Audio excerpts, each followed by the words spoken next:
वो लिख दिया। जैसे बहुत सी कदीम इमारतें वो राजाओं के फरमान है, औरंगजेब का फरमान है, शाहजहाँ का फरमान है, उन्होंने वक्फ किया हुआ उसको। जो वक्फ की संपत्ति है मेरे हिसाब से बेइंतहा नुकसान होगा, और ऐसा नुकसान होगा कि अगर हम उसका जब होगा तब अंदाज़ा लगाने बैठेंगे तो हम उसको सहन नहीं कर पाएंगे। देखिए, एक बहुत बड़ी चीज़ है वक्फ के अंदर कायदे में, जो 1927 या 21 का पहला जजमेंट मिलता है, और वो ये है कि वक्फ बाय यूज़र। वक्फ करना हो तो आपको डॉक्यूमेंट क्रिएट करना पड़ता है, या यानी एक लिखा पढ़ी करने, जैसे कि हम खरीद फरोख्त करते हैं, दस्तावेज करते हैं कि मैं वक्फ कर रहा हूँ दो गवाहों के बीच में, और उसको लिख लिया जाता है, तो वो वाकिफ को जो दे रहा है वो वक्फ का डॉक्यूमेंट तैयार हो गया।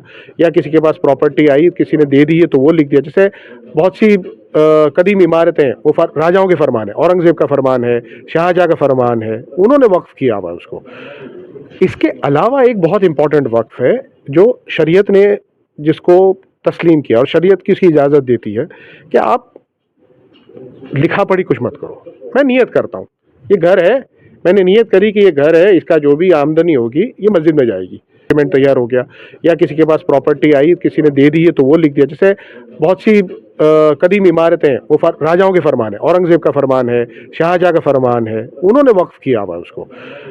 इसके अलावा एक बहुत इंपॉर्टेंट वक्फ है जो शरीयत ने जिसको तस्लीम किया, और शरीयत की इसकी इजाज़त देती है कि आप लिखा पढ़ी कुछ मत करो।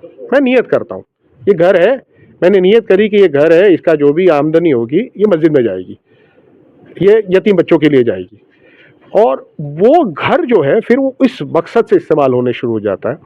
तो ऐसी जो सारी प्रॉपर्टीज़ हैं जो इस मकसद से इस्तेमाल हो रही हैं, उसको भी वक्फ बाय यूज़र शरीयत भी उसको मानती है और कायदा भी उसको मानता है।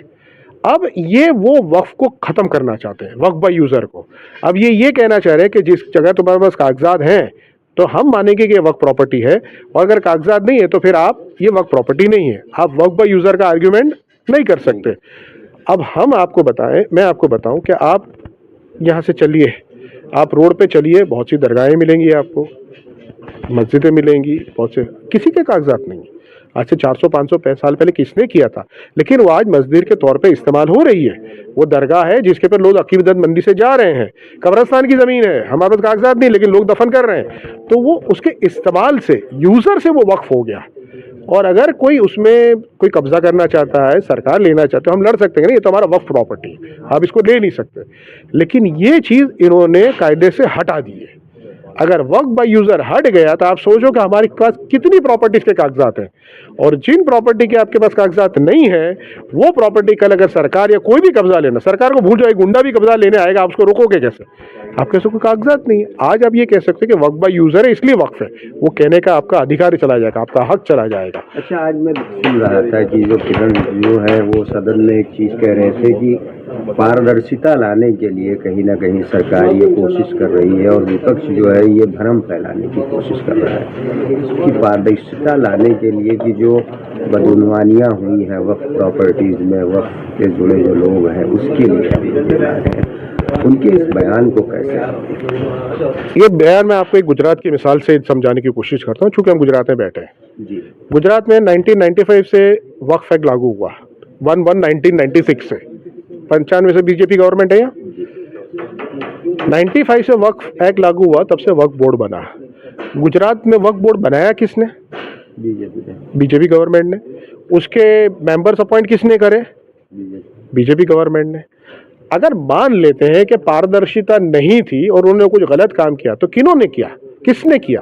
उन लोगों ने किया जिसको बीजेपी ने अपॉइंट किया। अब किया तो आप जानते हो क्या है, कितने पारदर्शिता से आप जान सकते हो, कोई नहीं जान सकता। बीजेपी के आदमी थे सारे, आज तक बीजेपी के आदमी आ रहे हैं, ठीक है। तो आप वक्फ बोर्ड में जो नुमाइंदे अपॉइंट होते हैं, जो मेंबर्स बनते हैं, वो सरकार अपॉइंट करती है, जो कई राज्य की सरकार होती है। और वो सरकार ये कहे कि इसमें पारदर्शिता नहीं, तो आप सोचो इससे बड़ा वो झूठ हो सकता है? आपके आदमी अपॉइंटेड है अंदर, वो अगर गलत कर रहे हैं तो आपके आदमी ने गलत किया, वो आप पारदर्शिता नहीं कर रहे हैं तो आपके आदमी पारदर्शिता नहीं कर रहे, और आप कह रहे हो इस वजह से हम कायदे में तरमीम करना चाहते हैं ताकि पारदर्शिता आए। ये एक बिल्कुल झूठ है, ये लोगों को गुमराह करने की बात है। इनको सिर्फ मुसलमान की वक्फ की जायदादें जो है उन पे गैर कायदे सर और जबरन कब्जा जमाना है, हथियार लेनी है, इसलिए ये सुधार ला रहे हैं। ये सब इधर उधर की बातें, लोगों को गुमराह करने की बात आप है। मुस्लिम पर्सनल लॉ बोर्ड के मेंबर भी हैं, क्या इसको चुनौती दी जाएगी? इंशाअल्लाह हमारी अब से तैयारी शुरू हो चुकी है। उत्तराखंड में भी जब बिल बना, एक्ट बना, वक्फ संशोधन- मैं बता रहा हूँ आपको, हमने बिल बन रहा था तब से तैयारी शुरू कर दी थी। एक्ट आया उसके दूसरे दिन हमारी पिटीशन बिल्कुल तैयार थी कल फाइल होने की। इस तरह से वक्फ पे भी हमारी पूरी तैयारी हो चुकी है।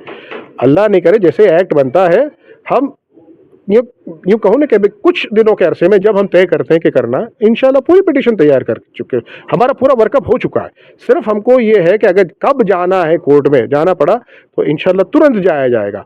लेकिन इस बार पर्सनल लॉ बोर्ड ने जो पुराने उनके जो तजुर्बात थे उससे ये फैसला किया कि हम सिर्फ कोर्ट पे दारोमदार नहीं रखेंगे, हम पब्लिक में भी जाएंगे, धरना भी करेंगे, प्रोटेस्ट भी करेंगे, और वो जो संवैधानिक हक है और अधिकार है उसको भी हम इस्तेमाल करेंगे, उसको भी इख्तियार करेंगे, उसको भी अमल करेंगे सिर्फ कोर्ट पे। क्योंकि सिर्फ कोर्ट में जाने से फिर कब फैसला होता है, क्या होता है, तो लोगों तक भी बात पहुंचानी है।